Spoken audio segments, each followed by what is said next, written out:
नमस्कार दोस्तों, स्वागत है आपका आज के मुख्य समाचारों में। जी हां दोस्तों, आपको यहां पर देखने को मिलेंगी सुबह से लेकर शाम तक की तमाम बड़ी खबरें, मुख्य समाचार, ब्रेकिंग न्यूज अपडेट्स के रूप में। तो दोस्तों, आप सभी लोगों से रिक्वेस्ट है इस वीडियो को ज़्यादा से ज़्यादा लाइक और शेयर करें। तो चलिए दोस्तों, जान लेते हैं आज की पहली बड़ी खबर। 6 देशों से आने वालों के लिए RT-PCR जरूरी, जनवरी से 72 घंटे पुरानी नेगेटिव रिपोर्ट देनी होगी। स्वास्थ्य मंत्री की दवा कंपनियों के साथ मीटिंग। जी हां दोस्तों, भारत में कोरोना के बढ़ते मामलों के बीच चीन समेत 6 देशों से आने वाले यात्रियों पर अगले हफ्ते से सख्ती बढ़ाई जाने की तैयारी है। केंद्रीय स्वास्थ्य मंत्री मनसुख मांडविया ने कहा कि चीन, जापान, दक्षिणी कोरिया, हांगकांग, थाईलैंड और सिंगापुर से आने वाले पैसेंजर्स के लिए 1 जनवरी 2023 से नेगेटिव RT-PCR टेस्ट रिपोर्ट अनिवार्य कर दी गई है। इन पैसेंजर्स को यात्रा से पहले अपनी 72 घंटे पुरानी नेगेटिव RT-PCR टेस्ट रिपोर्ट हर एयर सुविधा पोर्टल पर अपलोड करनी होगी। इधर दोस्तों, आधिकारिक सूत्रों ने बताया कि कोरोना की एडवांस तैयारियों को लेकर मनसुख मांडविया और फार्मा कंपनियों के बीच वर्चुअल मीटिंग शुरू हो गई है। द लासेंट रिसेप्टरी मेडिसिन जर्नल में प्रकाशित एक रिपोर्ट के अनुसार कोविड-19 की बूस्टर डोज पूरी तरह सुरक्षित है। इसके बाद दोस्तों, अगली बड़ी खबर। धार्मिक समागम, महिला जासूस और जासूसी, दलाई लामा के खिलाफ चीन के खौफनाक षड्यंत्र का खुलासा। जी हां दोस्तों, भारत के खिलाफ चीन घुसपैठ की कई नाकाम कोशिशें कर चुका है। अपने नापाक मकसद में नाकाम होने के बाद अब चीन की नई साजिश का खुलासा हुआ है। सुरक्षा एजेंसियों का दावा है कि चीन ने तिब्बती धर्मगुरु दलाई लामा की जासूसी के लिए एक महिला को भेजा है, जो इन दिनों हिंदुस्तान में है। आशंका थी कि यह महिला श्रद्धालुओं के बीच रहकर दलाई लामा की जासूसी कर सकती है, मगर इससे पहले ही बिहार पुलिस ने उस महिला को गिरफ्तार कर लिया। इससे पहले पुलिस ने उस महिला का स्केच भी जारी किया था। बिहार पुलिस ने जिस संदिग्ध महिला का स्केच जारी किया था, वो कानून के शिकंजे में आ गई। बोधगया पुलिस ने उस संदिग्ध चीनी जासूस महिला को बोधगया के कालचक्र ग्राउंड के बाहर से गिरफ्तार कर लिया। उसी जगह पर दलाई लामा हर रोज प्रवचन देने आते हैं। बिहार पुलिस के मुताबिक संदिग्ध चीनी महिला का नाम सांग शियाओन है।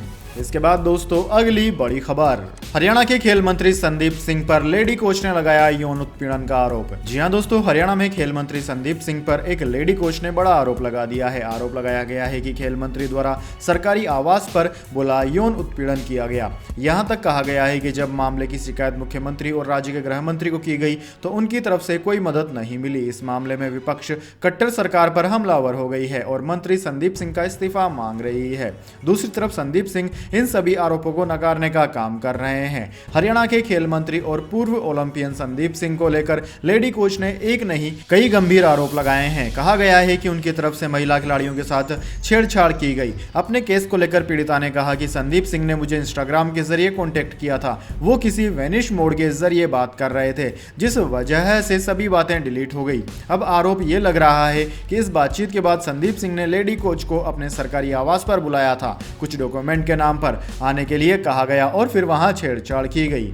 इसके बाद दोस्तों, अगली बड़ी खबर। तुनिशा की मां का दावा, ड्रग्स लेता था शीजान, उर्दू सिखाता और हिजाब पहनाता था। पुलिस बोली सुसाइड लोकेशन से नोट भी मिला। जी हां दोस्तों, तुनिशा सुसाइड केस में अब एक नया मोड़ आया है। तुनिशा की मां विनीता शर्मा ने दावा किया है कि शीजान खान ड्रग्स लेता था। दरअसल वालिव पुलिस ने तुनिशा की मां, अंकल और ड्राइवर को बयान देने के लिए बुलाया था। इस दौरान ही उन्होंने ड्रग्स लेने की बात कही। पुलिस ने वसई कोर्ट में यह जानकारी भी दी। सुसाइड लोकेशन पर एक नोट मिला था। इस पर एक साइड में शीजान और दूसरी साइड में तुनिशा लिखा था। तुनिशा की फैमिली ने शीजान पर आत्महत्या के लिए उकसाने का आरोप लगाकर FIR दर्ज कराई थी। इसके बाद अब यह ड्रग्स वाला बयान आया है। हालांकि तुनिशा की मां ने यह भी कहा है कि वह नहीं जानती है कि वह ड्रग्स कब तक लेता था। परिवार ने शीजान पर तुनिशा के साथ मारपीट करने का भी आरोप लगाया है। इसके बाद दोस्तों, अगली बड़ी खबर। क्या बिगाड़ा है हमने आपको, क्या कुछ नहीं दिया। जब बागी नेता से हुआ सामना तो बरसे उद्धव ठाकरे। जी हां दोस्तों, महाराष्ट्र में एक बार फिर उद्धव ठाकरे और शिंदे गुट आमने सामने आ गए हैं। इस बार पूर्व CM उद्धव ठाकरे और शिंदे गुट की ओर से राज्य सरकार में मंत्री दीपक केसकर के बीच महाराष्ट्र विधान परिषद के उपसभापति नीलम गोरे के चैम्बर में टकराव हो गया। सूत्रों ने बताया कि महाराष्ट्र के विधानसभा परिषद की उपसभापति नीलम गोरे के चैम्बर में उद्धव ठाकरे ने मंत्री दीपक केसरकर से कई सवाल किए। उन्होंने केसरकर से पूछा कि हमने आपका क्या बिगाड़ा है, आप लोगों को क्या कुछ नहीं दिया, इसके बाद भी आप लोग हमारे खिलाफ जांच करा रहे हैं, हमारे ऑफिस कब्जे में ले रहे हैं। इस पर दीपक केसरकर बिना कोई जवाब दिए ही निकल गए। दोस्तों, पूर्व सीएम उद्धव ठाकरे ने महाराष्ट्र के मुख्यमंत्री एकनाथ शिंदे पर निशाना साधते हुए कहा कि जिनमें कुछ भी बनाने का साहस नहीं होता वह चुराने और हथियाने का सहारा लेते हैं। महाराष्ट्र विधानमंडल परिषद में पत्रकारों से बात करते हुए ठाकरे ने कहा कि सरकार ने 52,000 करोड़ रुपए की उन पूरक मांगों पर अब तक कोई उचित प्रतिक्रिया नहीं दी है जो विदर्भ के लिए प्रोत्साहन और बेमौसम बारिश से प्रभावित किसानों के लिए है। इसके बाद दोस्तों, अगली बड़ी खबर, शाहरुख की फिल्म पठान में बदलाव के सुझाव, सेंसर बोर्ड ने मेकर्स से रिवाइज्ड कॉपी मांगी, बेशर्म रंग गाने पर है विवाद। जी हां दोस्तों, शाहरुख खान और दीपिका पादुकोण की फिल्म पठान के कुछ सीन्स और गानों में बदलाव को लेकर central board for film certification ने गुरुवार को फिल्म मेकर्स को बदलाव के लिए कुछ सुझाव दिए हैं। पठान के गाने बेशर्म रंग पर विवाद के बीच CBFC के चेयरपर्सन प्रसून जोशी ने कहा कि हमने मेकर्स से कहा है कि वे फिल्म की रिलीज से पहले रिवाइज्ड वर्जन हमारे पास सबमिट करें। सेंसर बोर्ड ने फिल्म को बारीकी से देखने के बाद यह सुझाव दिया। CBFC के चेयरमैन प्रसून जोशी ने पठान पर कहा कि सेंसर बोर्ड हमेशा से ही क्रिएटिविटी और दर्शकों की संवेदनशीलता के बीच बैलेंस बनाकर रखता है। हमें विश्वास है कि बातचीत के जरिए कोई ना कोई रास्ता हम निकाल सकते हैं। फिल्म 25 जनवरी को सिनेमाघरों में रिलीज होनी है। इसके बाद दोस्तों, अगली बड़ी खबर, ब्रह्मोस मिसाइल का सुखाई से सफल परीक्षण, बंगाल की खाड़ी में टारगेट पर साधा सटीक निशाना, 400 किलोमीटर तक है रेंज। जी हां दोस्तों, इंडियन एयरफोर्स ने बंगाल की खाड़ी में ब्रह्मोस एयर लॉन्च मिसाइल का सफल परीक्षण किया। यह 400 किलोमीटर तक के टारगेट को निशाना बना सकती है। वायुसेना ने अपने ऑफिशियल बयान में कहा कि इस मिसाइल को सुखोई Su-30 फाइटर एयरक्राफ्ट से टेस्ट किया गया है। रक्षा विभाग ने बताया कि टेस्ट के दौरान मिसाइल ने टारगेट की गई शिप को बीचों बीच मारा। यह मिसाइल के एयर लॉन्च वर्जन का एंटी शिप वर्जन है। दोस्तों, इंडियन नेवी अपने वारशिप में 400 किलोमीटर दूर तक के दुश्मन जहाजों को ध्वस्त कर सकेगी। वारशिप से सुखोई इस मिसाइल को लेकर उड़ेगा और दुश्मन के जहाज को आसानी से निशाना बना लेगा। इसके बाद दोस्तों, अगली बड़ी खबर, कप सिरप से पूरी दुनिया में हो रही भारत की बदनामी, उज्बेकिस्तान मामले पर मोदी सरकार ने दिया जवाब। जी हां दोस्तों, उज्बेकिस्तान में भारत में बनी कप सिरप पीकर 18 बच्चों की मौत के मामले में विदेश मंत्रालय के प्रवक्ता अरिंदम बागची ने बयान दिया है। उन्होंने कहा है कि हमने 2 महीने पहले हुई 18 बच्चों की मौत के मामले की रिपोर्ट देखी है। बागची ने आगे कहा कि उज्बेकिस्तान सरकार जांच कर रही है कि इस मामले का भारत में बनी कप सिरप से कनेक्शन है या नहीं।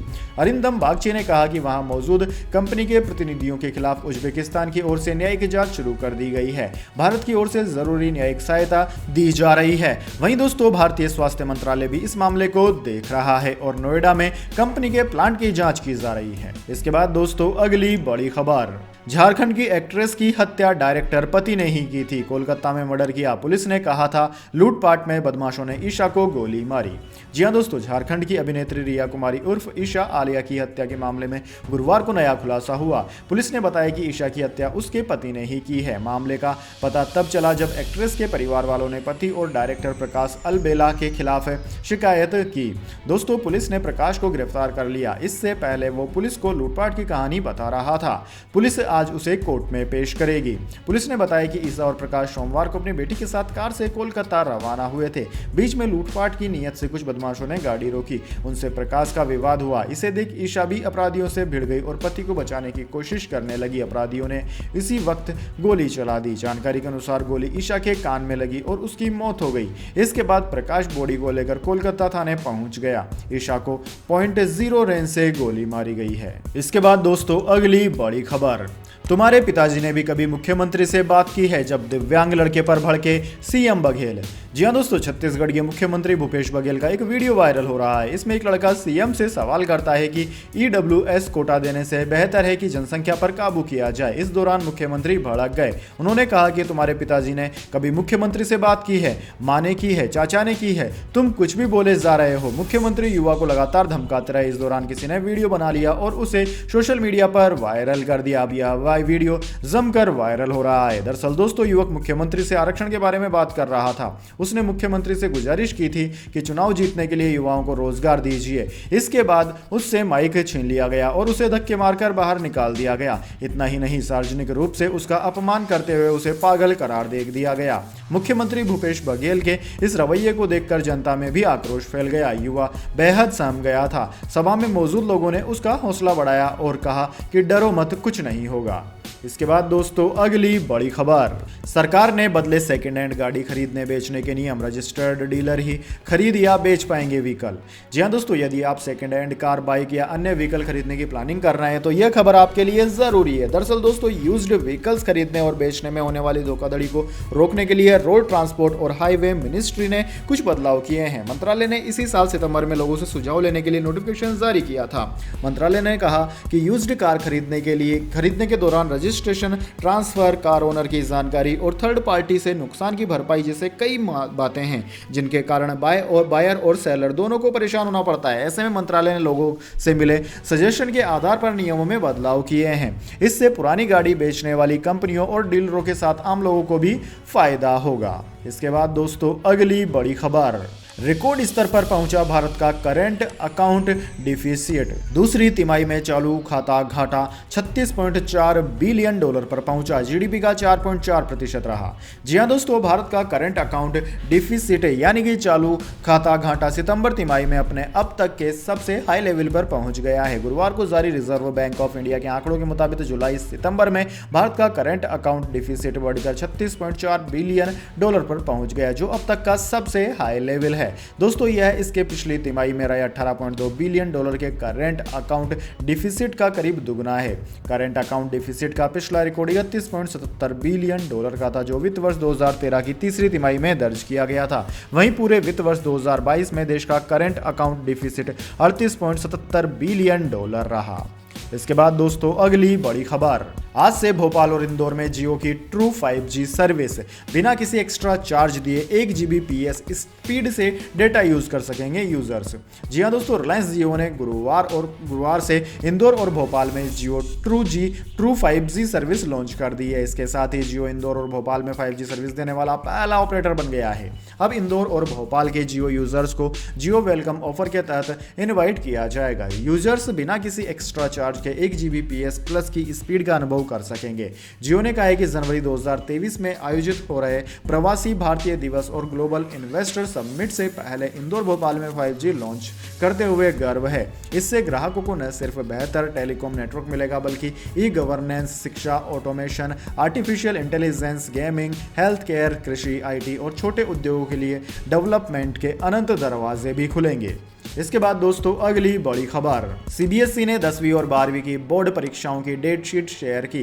15 जनवरी से शुरू होंगे एग्जाम। जी हाँ दोस्तों, central board of secondary education यानी कि CBSE ने साल 2023 में होने वाले 10वीं और 12वीं के बोर्ड एग्जाम्स की डेट शीट जारी कर दी है। दोनों क्लासेस के एग्जाम 15 फरवरी से शुरू होंगे। 10वीं का लास्ट पेपर 21 मार्च को और 12वीं का लास्ट पेपर 5 अप्रैल को होगा। इसके बाद दोस्तों अगली बड़ी खबर, 6 राज्यों में नए साल पर छाया रहेगा घना कोहरा। 3 दिन तक दिल्ली, पंजाब, हरियाणा और चंडीगढ़ में कोल्ड डे रहने की संभावना। जी हां दोस्तों, उत्तर पश्चिम भारत में नए साल का आगाज भीषण सर्दी से होगा। weather.com ने IMD के हवाले से बताया कि 2023 के पहले दिन पंजाब, हरियाणा, चंडीगढ़, दिल्ली, उत्तर प्रदेश और उत्तरी राजस्थान में घना कोहरा भी छाए रहने की संभावना है। वहीं दोस्तों अगले 24 घंटों के दौरान उत्तर पश्चिमी भारत के मैदानी इलाकों में न्यूनतम तापमान 2 से 3 डिग्री सेल्सियस तक बढ़ने की उम्मीद है। हालांकि दोस्तों इसके बाद फिर तापमान में 2 से 3 डिग्री सेल्सियस की गिरावट होगी। भारतीय मौसम विज्ञान विभाग के अनुसार 1 से 2 जनवरी के बीच पंजाब, हरियाणा, चंडीगढ़, दिल्ली और उत्तरी राजस्थान के अलग अलग हिस्सों में शीतलहर फिर से शुरू हो जाएगी। वहीं दोस्तों 31 दिसंबर से 2 जनवरी तक पंजाब, हरियाणा, चंडीगढ़ और दिल्ली के अलग अलग हिस्सों में कोल्ड डे रहने की संभावना है। इसके बाद दोस्तों जाने अगली बड़ी खबर, लेकिन उससे पहले मेरी आपसे एक छोटी सी रिक्वेस्ट है। अगर दोस्तों आपको अभी तक हमारी न्यूज़ पसंद आई तो इसे एक छोटा सा लाइक जरूर दे दीजिए, और अगर आपको पसंद नहीं आई है तो बेशक आप डिसलाइक भी कर सकते हैं, लेकिन दोस्तों लाइक और डिसलाइक जरूर कीजिए, क्योंकि दोस्तों यही हमारी मेहनत का फल होता है और इसी से हमें पता चलता है कि आपको हमारी वीडियोज़ पसंद आ रही है या नहीं। तो चलिए दोस्तों जान लेते हैं आज की अगली बड़ी खबर।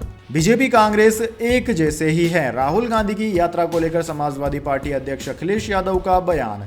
जी हाँ दोस्तों, उत्तर प्रदेश के पूर्व मुख्यमंत्री अखिलेश यादव ने गुरुवार को राहुल गांधी की भारत जोड़ो यात्रा से खुद को दूर रखने का ऐलान किया।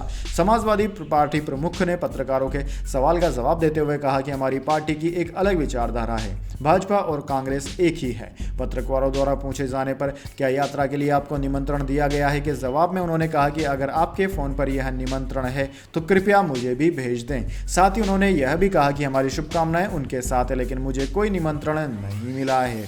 अखिलेश यादव की तरफ से यह बयान तब आया है जब ऐसी चर्चा है कि यात्रा को लेकर निमंत्रण सपा प्रमुख और बसपा प्रमुख मायावती को भी कांग्रेस की तरफ से भेजा गया है। इसके बाद दोस्तों अगली बड़ी खबर, श्रीनाथ जी में मुकेश अंबानी के बेटे की सगाई। अनंत राधिका मर्चेंट बचपन के दोस्त, गुजरात के ही बिजनेस घराने से जोड़ा रिश्ता। जी हां दोस्तों, उद्योगपति मुकेश अंबानी के बेटे अनंत का रोका यानी कि सगाई एनकोर हेल्थ केयर के सीईओ वीरेन मर्चेंट की बेटी राधिका के साथ हो गई। राजस्थान के श्रीनाथ जी में दोनों परिवारों और नजदीकी रिश्तेदारों की मौजूदगी में रोका की रस्में निभाई गई। अनंत और राधिका बचपन के दोस्त भी हैं। रिलायंस ग्रुप ने प्रेस रिलीज जारी करके इसकी जानकारी दी है। दोस्तों, राधिका बिजनेसमैन वीरेन मर्चेंट की बेटी है। वीरेन मर्चेंट मुख्य रूप से गुजरात के कच्छ के रहने वाले हैं। वे एडीएफ फूड्स लिमिटेड के नॉन एग्जीक्यूटिव डायरेक्टर होने के साथ साथ encore health care private limited company के सीईओ और वाइस चेयरमैन भी हैं। इसके बाद दोस्तों अगली बड़ी खबर, केन विलियमसन ने तोड़ा ब्रैडन मैकुलम का रिकॉर्ड, बने इस साल में सिरमौर। जी हां दोस्तों, न्यूजीलैंड के पूर्व टेस्ट कप्तान केन विलियमसन ने पाकिस्तान के खिलाफ कराची टेस्ट की पहली पारी में करियर का 25वां टेस्ट शतक जड़ा। टेस्ट क्रिकेट में शतकों के 24 महीने लंबे सूखे को विलियमसन ने नाबाद 200 रन की पारी खेलकर खत्म किया। इससे पहले उनके बल्ले से आखिरी शतक जनवरी 2021 में क्राइस्ट चर्च में पाकिस्तान के खिलाफ आया था, वो भी दोहरा शतक था। उस मैच में विलियमसन ने 238 रन बनाए थे।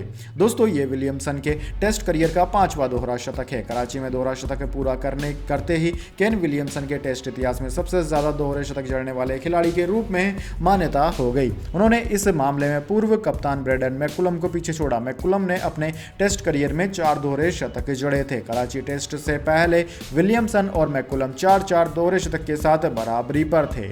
इसके बाद दोस्तों अगली बड़ी खबर, शहर राज्य से दूर होने पर भी डाल सकेंगे वोट। चुनाव आयोग का रिमोट वोटिंग सिस्टम तैयार, 16 जनवरी को होगा डेमो।